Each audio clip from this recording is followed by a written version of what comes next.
Here we are off down the M5 to Devon to what has become our favourite campsite in the southwest, Ladram Bay. We first went there in June 2023 and we liked it so much we went back for my birthday in September 23. The route there is straightforward for the most part, but when you get closer to the site it gets a bit easier to go wrong, as we did on our second trip there. We got into a bit of a sticky situation down a narrow lane when we came head to head with a horse box.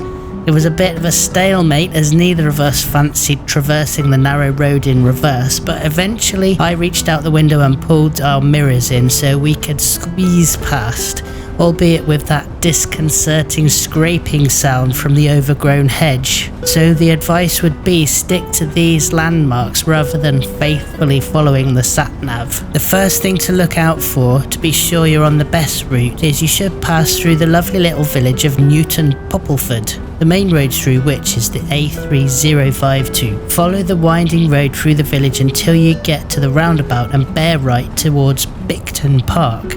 This takes you along the Sidmouth road, the B3178. The next landmark will be passing through Collerton Raleigh, where you'll pass by the Otter Inn. The roads here are still plenty wide enough for easy passing. And then you'll see Bicton College on the right, followed by Bicton Park Botanical Gardens. You'll know you're getting close now as there'll be a sign on the left for Ladram Bay. Turn left at the Bicton Cross, which was put there in 1743 as a direction marker. The road is getting a bit narrower as you'll get to the village of Otterton on the River Otter. You'll go over the river and it's very pretty, but take care as the main street is very busy with parked cars and people crossing the road in between them. You'll soon get to a right turn which goes up a fairly steep and narrow hill towards the campground.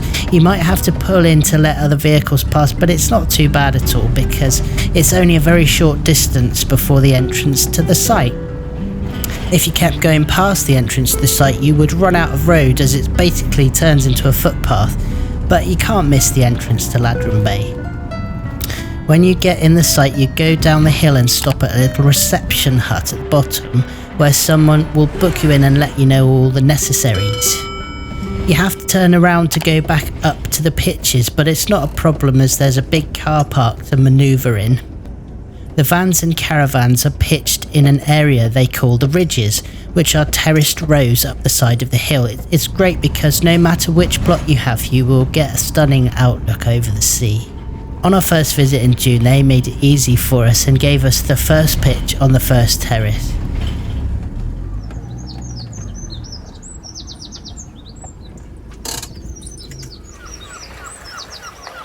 There's plenty of birdsong, and of course lots of gulls flying around. I like the sound of seagulls. They do occasionally land on the roof of the motorhome and clank about with their big orange feet.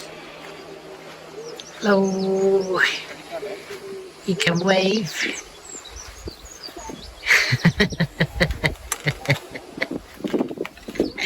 You have to take the first right turn to access all the ridges. There's a road at the other end which goes up to the top with a turning for each terrace. But when we came back in September, we had a pitch at the far end of the top terrace, so we had to navigate up the inside lane to get to it. Is this the top? There was a little confusion and we sort of went down a very steep little incline, which was a little disconcerting. Melvyn leaned right over to one side, but we got out and we did eventually get to our pitch, which was right at the top, so it was lovely and quiet. All the ridges have the same great view of the bay though. So now we'll give you a little tour around the site. Here is the toilet block and it's very clean and nice, so there's a cassette emptying point at the end.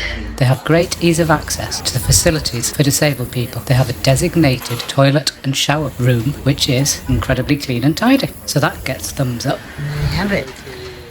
We'll go down to the bottom of the site and work our way back up to the top to give you the tour. Just above the cliffs of the beach is the leisure complex. Being antisocial as we are, though, we're more interested in where we could go and play with the dog, and we found a lovely field just up past the leisure complex, ideal for wanging the ball. There's also a big area at the very top of the site, great for exercising the hound. Very dog friendly, really like that.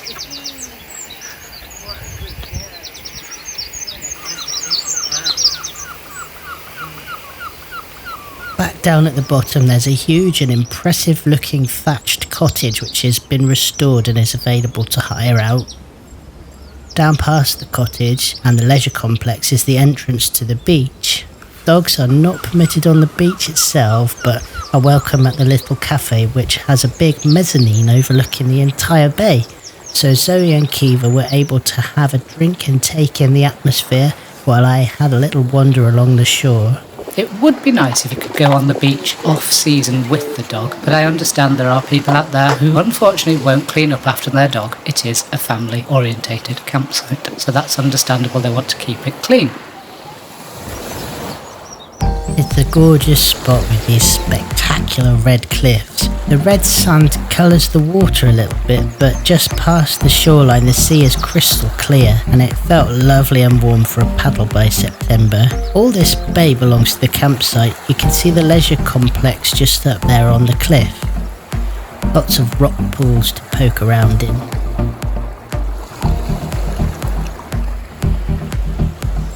So going back up the hill past the cottage, you can see the chalets and holiday homes there. They also have a big area for tents and glamping over on the other side of the site. Then we come to the little shopping complex. The shop is really well stocked with everything you might need and lots of goodies too. And some lovely little biscuits and cakes from local providers. The fish and chips are really gorgeous and you can order them on their app and book a slot to collect them so you don't have to spend time queuing up for them. But I have to say the app is brilliant, it's totally accessible. I could order our fish and chips on my iPhone, which was really good.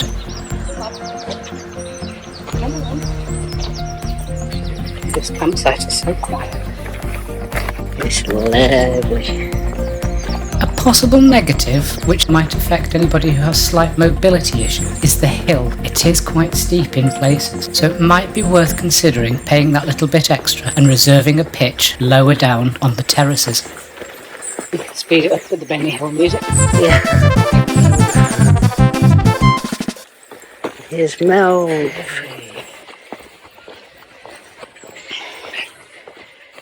There's that Ladram Bay. Plenty of room between each pitch. You don't feel like you're on top of everybody else. A little belated birthday celebration for me. We're on holiday. On holiday. Oh, there we go. Oh, well done. Look you sniffing little pickle pan. We need to have a toastetta. There we go. Let's see the clue. Monte, this is my favorite. Yeah. This is the Emma one. Fabulous. Ooh, she's got a good taste. We've got fish and chips from Ladram Bay. Not really into fish and chips, but I've got to say they're fabulous from there. But don't go for a large portion because they give you so much when it comes to the chips. Yum yum.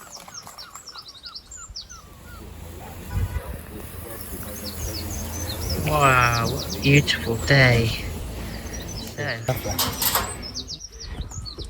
We had a lovely peaceful night here at Ladram Bay. We are next to the sort of through road in the middle of the site, but it quiets down after 6 because there's no arrivals after 6. So it was just lovely. And over there is the start of the coastal path which goes to Sidmouth. We'll try that today. We're back down at the bottom of the site to find the coastal path which starts just over there, I think. Yeah, the path goes along the red cliffs and you can pick it up straight from the campsite, which is great. This is the path from Ladram to Sidmouth. Hey.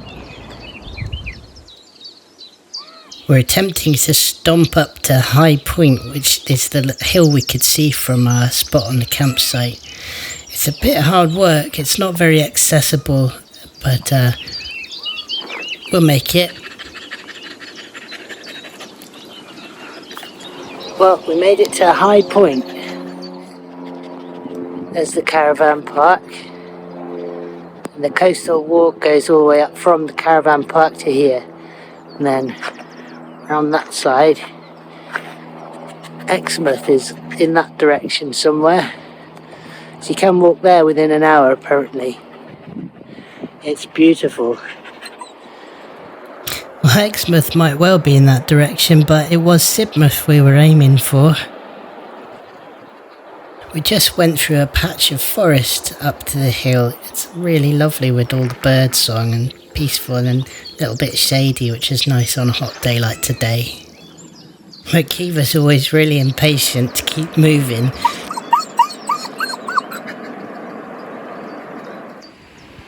It was quite a walk actually from the campsite to here. There was quite a different range of landscapes we went through, woodland and farmland, but in the end we made it along the coastal path from Ladram Bay to Sidmouth and Jacob's Ladder Beach, which dogs are allowed on all year round, and they're allowed on Sidmouth Mains Beach as well, which is just around the rocks there. You can walk around on the pavement. It's beautiful.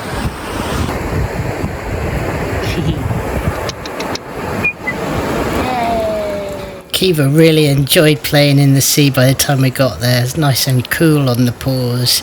We were glad that we took some water and a little folding dish for her because it was a hot day. Got ourselves some lovely ice cream from a kiosk just above the beach. Keeva really enjoyed it. She licked away her first go at an ice cream cone, but as soon as the camera came out she decided she didn't want any more, so there was no point trying to film that. That particular ice cream went in the bin in the end, although I actually did finish most of it myself. Waste not, want not.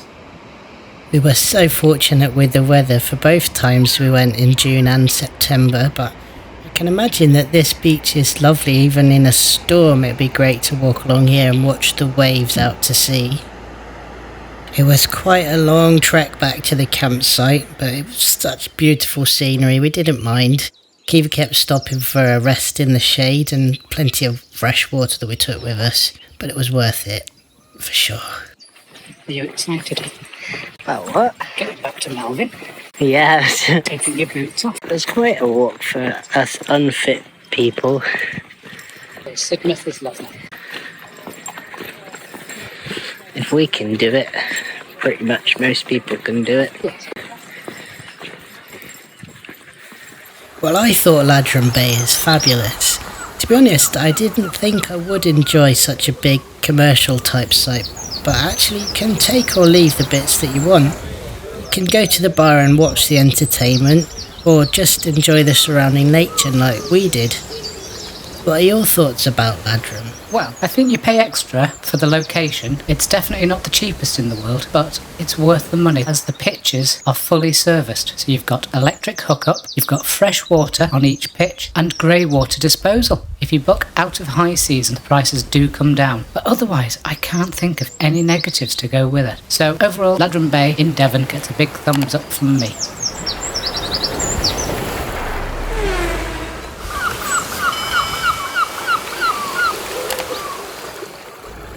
Next time on Bonjour Motorhome, we're off to Uphill Marina and Touring Park. It was a memorable experience, but for all the wrong reasons. Poo poo.